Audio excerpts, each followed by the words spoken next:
someone is in your home, you have every right to protect yourself and your family.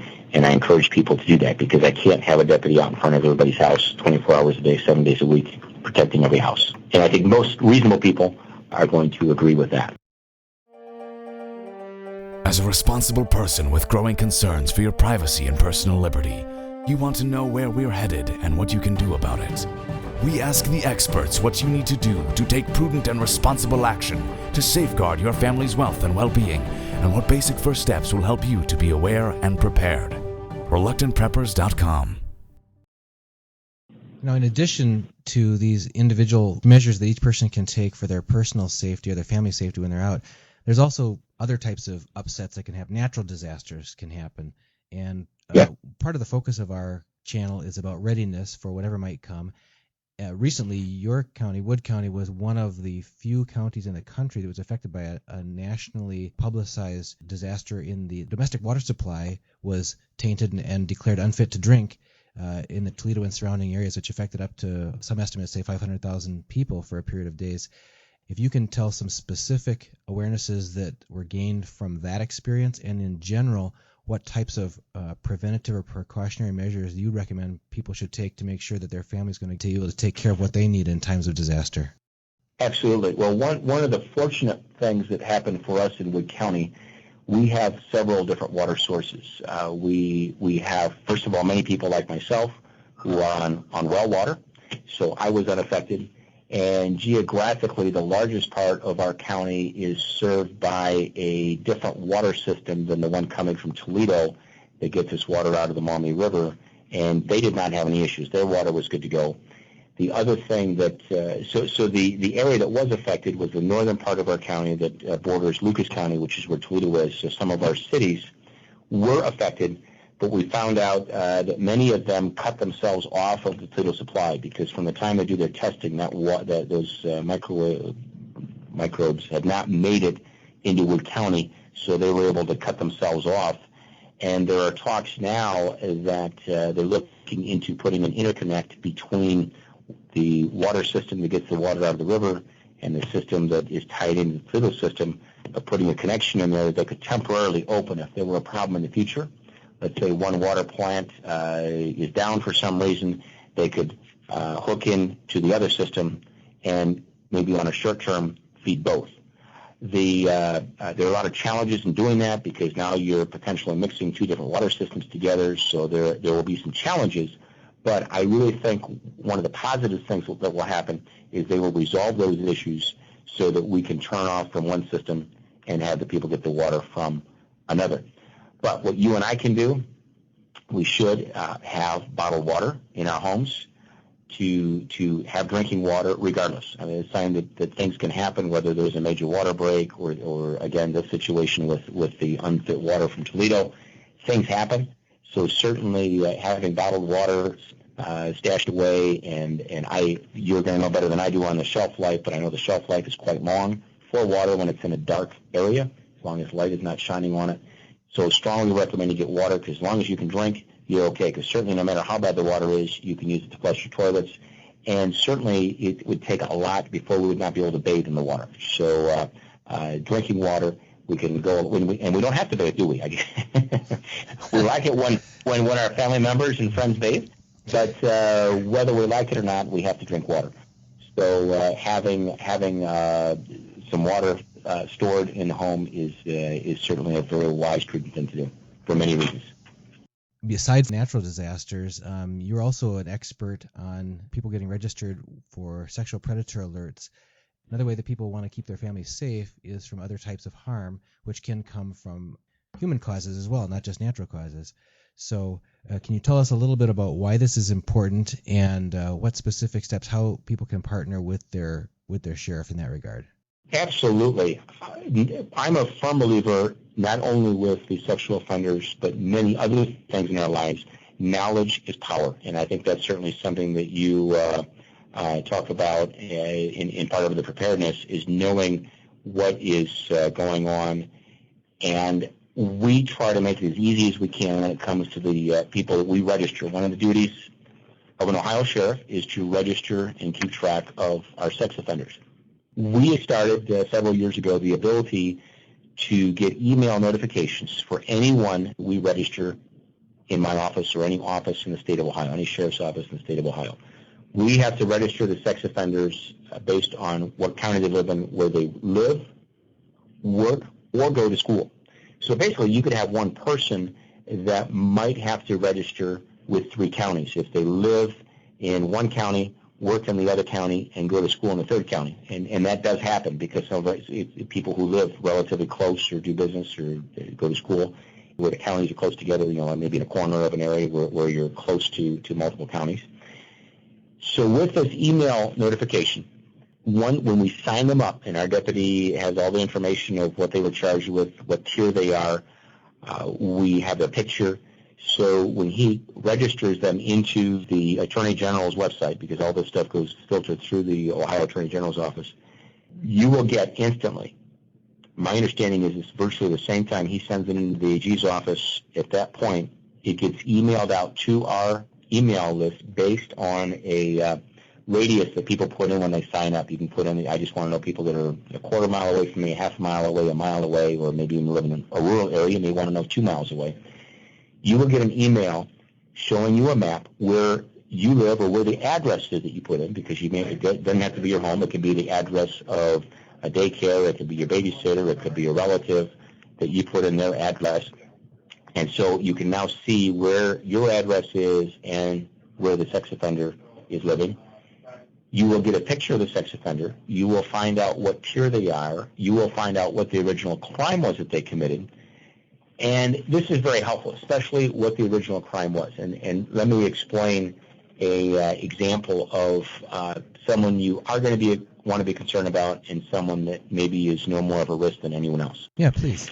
We had a person who had to register with us for 10 years because when he was 19 years old, he was dating a 15-year-old girl. And her parents were not happy with it, so they filed charges against him.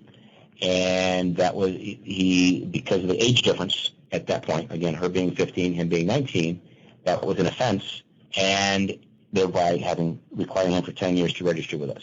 Let's move forward 10 years, even less than that. She grew up. She got to be 18, and he is now, 22.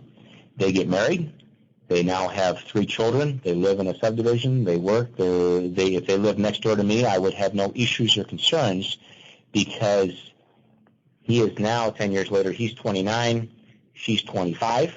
He is not, in my eyes, looking at my 15-year-old daughter, and it's a different time now. You know what I mean? He's in love with his wife. They have children. He's no more risk to reoffending than any other 29-year-old person. Okay. So, to me, yes, he had to register because of what he did when he was 19. He did violate the law. He had to register with us, but again, not a high-risk person. Let's take another example. We have people who are pedophiles, that are adults, that are grown up, who are attracted to young boys, young girls, and have offended children. These people, these pedophiles, we know that they will get caught. 65% of them will get caught reoffending with another child. 65% get caught. Well, that tells me that a much higher percentage than that are offending, because not everyone gets caught. So when I have a pedophile that is registered, and again, normally those are tier 3, those are the highest that require us to actually do a mailing and do notifications to everyone in the area, that's someone that you're really going to want to pay attention to and be aware of, that, hey, I'm not going to have my child playing at his house. I'm not going to have my child selling Girl Scout cookies there, or I'm not going to have my child doing odd jobs for this person, right, because this pedophile probably, statistically, is going to reoffend, and I want to make sure it's not with my child. If I don't sign up for the email notifications, and I'm outside of I think it's a 1,200-foot range that we have to send a notification, we always broaden that a little bit, but if I live nearby, I want to know.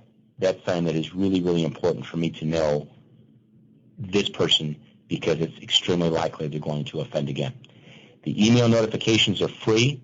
Every sheriff in the state of Ohio does it, and there are, I think it's 19 different states that use watch systems. That's the program we use for the tracking of sex offenders. And if you live in Ohio, you can go to any of our websites. You can go to my website and sign up because we're all connected. So you can put in any address. Actually, I just found out the other day, this is even great news. If you go to my website, woodcountysheriff.com, you can not only put in any address in the state of Ohio, you can put in any address in the state of Michigan, and you can put in any address in the state of Indiana. Because the same company does all those states, and they actually do 19 of the states. So if Watch System does your states, you can go through my website to enter your address to get the email notifications. My frustration is that we only have, and I just checked it this morning, 13.1% of our households are signed up for email notifications. And we're in the top 10 nationally of percentages of households that are signed up. So actually, as far as Watch Systems, and if I look at my peers, we're doing great. I am very disappointed that we're only at 13%. We should be at 80% or more. But there are some people that ignorance is bliss. They don't want to know. I've gone and spoken to groups, and what I do to help get our numbers up is I actually have them fill out the form while I speak, and then I collect the form when I leave, and then we enter it, because if I ask people to enter it, by the time they get home, they get distracted, they don't do it. I've actually had some people say, I don't want to know. That's their right privilege to do that. I don't understand that mentality, but that's their mentality, and that's certainly their prerogative to not sign up and not want to know. But I think a vast majority of people would want to know if there's a sex offender living down the street or around the corner or a couple blocks away. The subtitle of our site here is Aware and Prepared. And how can you be aware without getting information? As you mentioned, information being power, and then being prepared so that you can take other actions. You can choose to avoid or keep your family safe in some other way, so that you first have to have the awareness, though. It sounds like the key is it's an opt-in system, so you need to opt in by registering with your sheriff's office. Absolutely, because some people don't want to know, so I guess that's why it's important to have that opt-in. But I think the other thing to bear in mind, a great example of where this helped out, we recently found out that there was it was like a babysitting club. It was a group of parents in an elementary school that got together and said, hey, how about if we watch each other's children? If we want to go out to dinner, or we work till this time, or we'll watch, if you watch them after school, I'll watch yours on Saturday. And they've been doing this for a while. And one of them signed up for our email notifications and found out that one of the parents a few years ago, as an adult parent, had relations with a 15-year-old girl or 14-year-old girl, and it happened years ago, but he was an adult, and much further age difference than what I used in my example earlier, and they would not have had any idea, because he had committed this before they were required to do the ongoing notifications. But anyway, they found out through our email notifications that he was a sex offender, and certainly opened up their eyes of, gee, they seem like a normal couple. They got kids in my children's school. We see them all the time. Had no idea. You can't tell by looking at people that they're a sex offender. Now, on another topic related to home protection, a number of our viewers are very concerned about their ability to, especially if they've locked their doors and they've got some stockpiles perhaps of food and water or other things. They want to be able to also protect their home, their domestic castle. And on the topic of home protection, there's a related topic of concealed carry registration, and there are safety considerations that go. As you mentioned, some people are on the, I don't want to know about registered sex offenders in my area. Some people are on the, I don't ever want even think about there being it tends to be a hot and cold issue. Some people want firearms. Some people want nothing to do with them. Some people feel that it increases their domestic safety. Some people feel the exactly opposite. But if you could just walk us through some of the recommendations, considerations you talk with people about concealed carry, what role the sheriff's office has to do with that, and specifically home protection and firearm safety considerations. Absolutely. Ohio sheriffs were the only law enforcement, I'm the third vice president of the Buckeye State Sheriff's Association, and our association was very vocal in support of people being able to carry concealed weapons. And all the rest of the law enforcement organizations in the state of Ohio were against it. So because we were the one that was for it when it passed, we now have the honor and pleasure of issuing the permits for carry concealed weapons. I am a very strong believer that if someone wants to carry a gun, they're a law-abiding citizen, they get the permit, they certainly can and should carry the weapon where they're comfortable doing that, if they're comfortable doing it. I think people need to be responsible in being prudent in the use of it. Certainly, I think our qualifications on the training, the one time they have to show their proficiency, and this may upset some of the gun people. My concern is there are some people that will get a gun and shoot it one time or one day when they go to get the permit, and they put bullets in it, and they basically forget about it, and they never shoot it again until there's an emergency. They're not going to be very accurate. They're going to have issues. So I encourage people who carry a gun to practice with the gun, right? To the ammo. I knew one person that had a gun that the bullets that he had in his gun, after I questioned him about it, they had been in his gun for over 20 years. So I'm not sure I would want to have my life depend on bullets that have been in a gun in all different temperatures in different environments for 20 years, and all of a sudden expect that when I pull the trigger it's going to fire. Now, maybe it will, but I certainly would not bet my life on it. So I think there's certainly responsibility on the gun holder's part, in my opinion, to be proficient with that gun, to be comfortable with that gun, to practice with that gun, because what you do in a real situation is going to be directly related to how you practice and how you prepare yourself for that. But getting back to that, I certainly feel very strongly in the castle law that if someone is breaking into your home or breaks into your home, you have every right to do what you need to do to protect yourself and your family in your home. No question that is, and the law is going to back you up when someone is in your home. You have every right to protect yourself and your family, and I encourage people to do that, because I can't have a deputy out in front of everybody's house 24 hours a day, 7 days a week, protecting every house. And I think most reasonable people are going to agree with that. I also strongly feel that they need to educate their family members on what the gun is, how the gun works, the gun safety of that gun, not just the person that's going to use it, but I think the whole family has to know. And that's something that my son, since he was very young, I've always showed him gun safety, allowed him to shoot my guns so that he had a comfort level. And I think I eliminated a lot of the mystique and the mystery of the gun by not saying, well, gee, when you get older, I'll let you look at it. I'm going to put this on the shelf until you're older, because I think a lot of times children are going to be curious and saying, okay, well, when Dad's not, because children watch us. If you have a key hidden somewhere, a combination, our children watch everything. I think it'd be easy for a child, not trying to be malicious, to know, okay, I know the combination to the safe, or I know where the key's hidden to the gun cabinet. If we get rid of the mystery of it and let them see the gun when it's unloaded, and let them, show them how to load, unload, how to make the gun safe, let them shoot the gun, they're going to feel not obligated to try to sneak and look at it when you're not around, in my opinion. So to answer your question on how I feel, I very strongly am a supporter of the Second Amendment rights of bearing arms and people being able to protect themselves with a gun, and certainly their homes. Now, a related article came out just last month. The title of the article was provocative: Sheriffs Ignore Gun Laws in Support of Second Amendment Citizens. The first leadoff sentence: some sheriffs in rural areas across the U.S. are vowing to ignore tighter gun laws and stand with the people they serve to support the Second Amendment. In your role as sheriff, what are the dynamics that you see playing out in our country? And could you give us sort of an inside perspective of what some of the considerations are that sheriffs are facing in different states around the country as these laws are discussed? Absolutely. Well, first of all, I want to really emphasize that we are a country of laws, and we have a legal system that has checks and balances.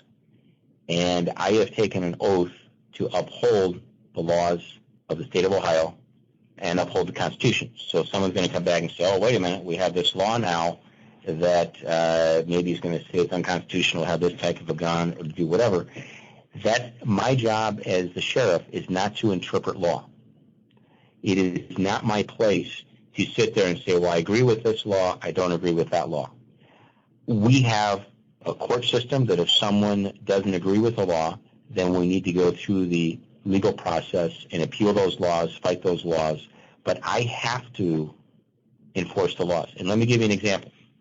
I may not believe in abortion. There are abortions can be done legally. But because I don't agree with abortions, does that mean I should be able to arrest the doctor, the nurses, and maybe the mother of that child for murder because they have an abortion?